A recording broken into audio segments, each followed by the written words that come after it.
ভিডিওতে ভিউ ধরে রাখার উপায়। ভিডিওতে ভিউ ধরে রাখতে হলে আমাদের কি কি কাজ করতে হবে এই বিষয়ে আজকে একটু কথা বলবো। বিসমিল্লাহির রহমানির রহিম। আসসালামু আলাইকুম। সবাই কেমন আছেন? আশা করি ভালো আছেন। আমাদের ভিডিও চলার সময় অনেক সময় ভিডিও এক সময় ফ্রিজের মতো হয়ে যায়, মানে ভিউ আসে না, ভিডিওটা স্থির হয়ে যায়। তো এইটারও একটা কারণ আছে, আর এটা কি কারণে হয় এবং কিভাবে এটা সমাধান করতে হয় আজকের ভিডিওতে সেটা নিয়ে বলবো। আর এই যে প্যানকেক বানাচ্ছি রেসিপিটাও আপনাদের সাথে শেয়ার করবো, আর আপনারা থাকেন আর আমি বলতে থাকি।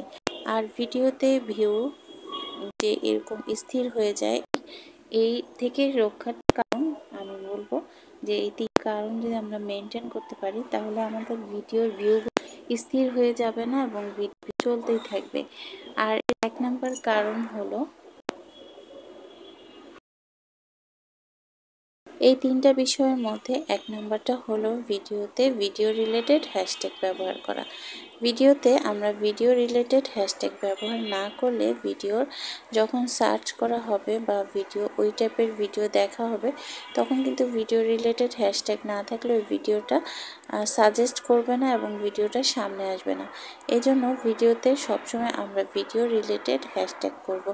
যে আমি এখানে বানাচ্ছি বা প্যান বানাচ্ছি, আমাকে এখানে হ্যাশট্যাগ রাখতে হবে যে প্যানকেক। যদি কোনো রান্না করি একটা হ্যাশট্যাগ রাখতে হবে। আর আমি কোনো ধাঁধা বলি তো একটা হ্যাশট্যাগ ধাঁধা রাখতে হবে। বাকিগুলা আমরা আমাদের মনের মতো করে দিতে পারবো, ভাইরাল হ্যাশট্যাগুলো। আর এভাবে করে আমাদের হ্যাশট্যাগুলো ব্যবহার করতে হবে। 2 নাম্বার হচ্ছে আমার ভিডিওতে একটা সুন্দর থাম্বনেল সেট করা। এমন একটা থাম্বনেল যেটা দেখে সবাই ওটাকে চাপ দিবে এবং দেখবে যে কি সম্বন্ধে বলা হয়েছে। এরকম একটা থাম্বনেল সেট করতে হবে যেন সবার চোখে পড়ে এবং সবাই ওইটা সম্বন্ধে জানতে চায়।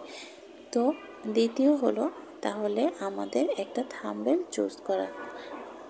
3 নাম্বার হলো আমাদের ভিডিওর কোয়ান্টিটির উপর গুরুত্ব দেওয়া। আমাদের ভিডিওর কোয়ালিটি এবং কোয়ান্টিটি কীরকম হয়েছে এটার উপরে আমরা যদি গুরুত্ব দেই তাহলে কিন্তু আমাদের ভিডিও ফ্রিজ হয়ে থাকবে না বা এক জায়গায় হয়ে থাকবে না, ভিডিওটা তখন রানিংয়ে থাকবে। তো ভিডিওর কোয়ান্টিটি বলতে ভিডিওর আমরা যখন ভিডিও আপলোড দিব কতটুক টাইম অনুযায়ী এবং কতটুক টাইমের মধ্যে ভিডিওটা আপলোড দিব, সময়টা কীরকম হবে। তো বড় ভিডিও 3 মিনিটের একটা ভিডিও আপলোড দিব, আর যদি ছোট ভিডিও দিতে চাই একদম ছোট তাহলে আমরা চেষ্টা করব 15 সেকেন্ড থেকে 90 সেকেন্ডের ভিডিও দিতে। তো 15 সেকেন্ড থেকে শুরু যেও 10 থেকে 15 দেওয়া যাবে, এভাবে করে একটা ভিডিও আপলোড দিতে হবে। আর কথা বলতে বলতে আমার প্যানকেক তৈরি হয়ে গেল। আর প্যানকেকটা এত সুন্দর এত মজার সফট ছিল।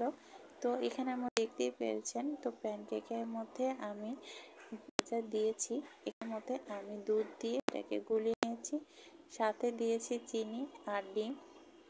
আপনাদের পরিমাণ অনুযায়ী আপনারা ডিম ব্যবহার করতে পারেন। আর এই যে প্যানকেকটা এত সফট হয়েছে যে আমি দাঁড়িয়ে দাঁড়িয়ে একটা খেয়ে ফেলেছি। আর এই যে প্যানকেকগুলো নিয়ে নিলাম উঠিয়ে। তো প্যানকেক হতে কিন্তু বেশি সময় লাগে না, আমি চায়ের কাপের সাথে সাথে প্যানকেকগুলোও তৈরি করে নিলাম। আর সবাই জানাবেন আমার ভিডিও আপনাদের কেমন লাগে, লাইক কমেন্ট করে পাশেই থাকবেন। আল্লাহ হাফেজ।